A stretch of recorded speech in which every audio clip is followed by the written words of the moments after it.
perusahaan. Sido Muncul merupakan perusahaan yang bergerak di bidang industri jamu yang telah berdiri sejak tahun 1951. Pada tahun 1975 dibentuk perseroan dengan nama PT Industri Jamu dan Farmasi Sido Muncul. Pada tanggal 11 November tahun 2000, Sido Muncul mendirikan pabrik barunya yang disahkan oleh Menteri Kesehatan dan Kesejahteraan Republik Indonesia, Dr. Ahmad Sujudi MHA. Pada tahun 2004, Sido Muncul telah memproduksi lebih dari 250 jenis produk dengan produk unggulan seperti tolak angin, tolak linu, akang sari, kopi jahe, kuku bina energi, kuku bima ginseng, dan susu jahe.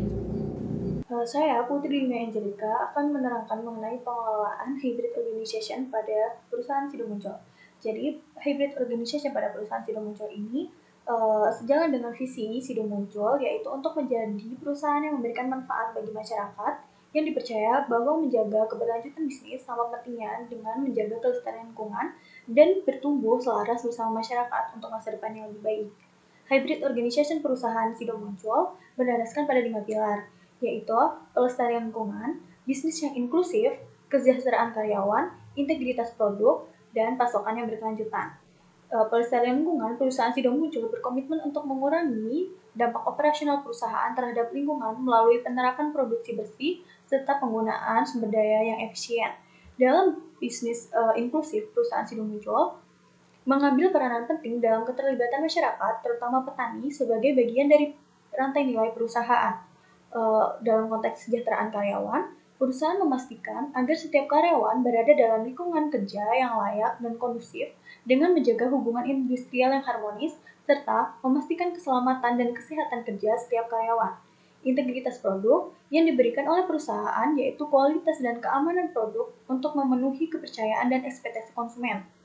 Selanjutnya, dalam pasokan berkelanjutan, dalam menghasilkan produk yang berkualitas, perusahaan menjaga hubungan yang saling menguntungkan berlandaskan kepercayaan dengan pemasok dan mitra petani, sehingga mendorong mereka untuk memenuhi kebijakan dan persyaratan yang sudah disepakati dalam aspek kualitas, keamanan pangan, dan keberlanjutan.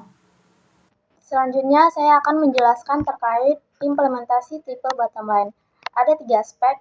Yang pertama, profit, yaitu program mitra binaan berkontribusi terhadap PT Sido Muncul yang menghasilkan keuntungan karena melakukan kegiatan atau program CSR yang dapat membuat pandangan positif perusahaan di kalangan masyarakat.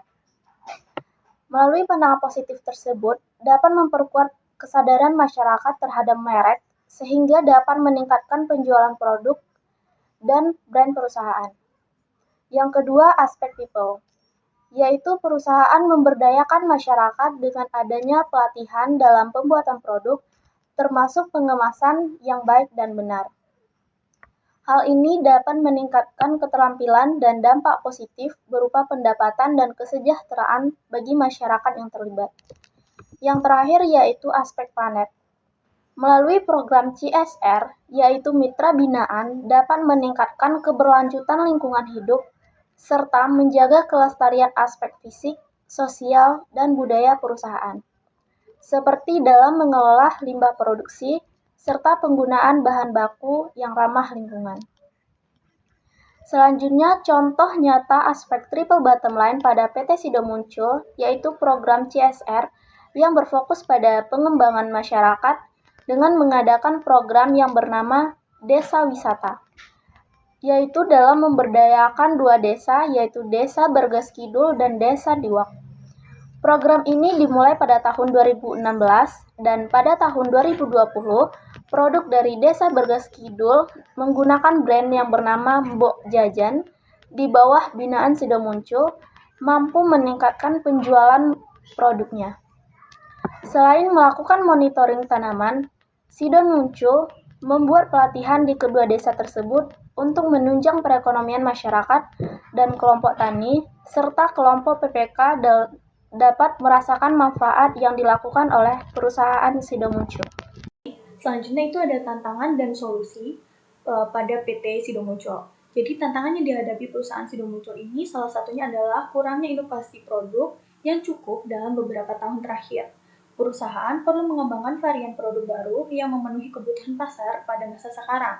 Jadi untuk itu, perusahaan Sidomuncul telah mengembangkan riset dan merencanakan untuk mengembangkan varian produk baru yang dapat memperluas jangkauan pasar untuk mempertahankan kualitas dan keunggulan kompetitifnya. Selanjutnya, saya akan menjelaskan tentang etika dan tanggung jawab sosial perusahaan atau CSR. Seiring dengan perkembangannya, kegiatan CSR Sidomuncul lebih diarahkan pada kegiatan yang bertujuan untuk membina dan melakukan pemberdayaan kepada masyarakat, sehingga menghasilkan program yang berkelanjutan. Memperkuat dialog dengan stakeholder terlibat, memunculkan ide untuk mengintegrasi kegiatan perusahaan yang dilakukan dengan pembangunan kegiatan CSR.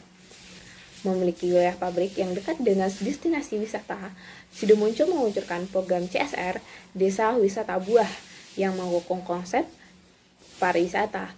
Sidomuncul berupaya memenuhi unsur 3A, yaitu attraction, accessibility, dan amenity melalui program community development agar wilayah desa di sekitar pabrik dapat terintegrasi dengan berbagai destinasi yang sudah ada untuk menjadi kawasan wisata.